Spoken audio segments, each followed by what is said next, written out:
Guys, let's watch this.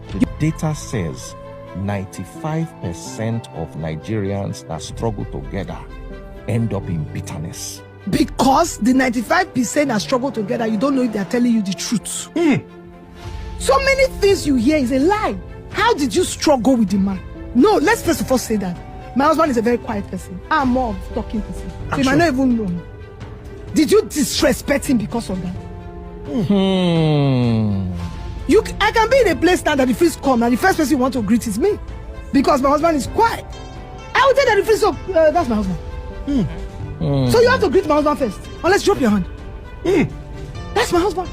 So when the man started to treat you bad, was it because of your behavior? Will they tell you that on a podcast? You can't sit on a podcast and act like women are lying about their pain just because your own story was sweet. Please, just because you didn't bleed doesn't mean the knife doesn't cut. That kind of talk is what irritates my soul. You hear her say, my marriage is fine, my husband is quiet, I respect him first. And suddenly every other woman who suffered must have caused her pain.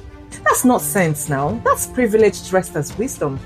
Do you know how many women are smiling in public but dying in private? How many women in quiet marriages are walking on eggshells? According to the WHO, 1 in 3 women globally have been abused by someone they loved. 1 in 4 Nigerian women have faced violence from a partner. That's not gossip. That's data. But you'd rather say, maybe she disrespected him. Let's be real. Most of that we struggle together story is a scam. Yes. The woman did the hustling, the praying, the crying, the surviving, while the man did the benefiting.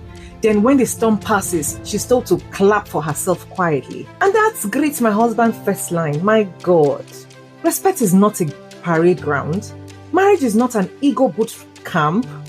Some of you have confused love with worship. You've turned submission into self-erasure and you're proud of it like it's a trophy. Listen, silence doesn't mean peace. Some women stay quiet because the moment they speak, they are labeled rebellious, proud, disrespectful. So they shrink, they stay and they die slowly, emotionally, mentally, and sometimes physically.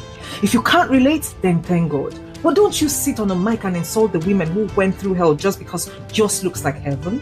You don't have to bleed to believe other women. Empathy isn't a luxury, it's humanity. And before you say, not all men, I already know it's not all men, but it's too many. Women are bleeding in silence and we are not staying silent anymore. It's your girl, the Table Shaker. See you in my next video.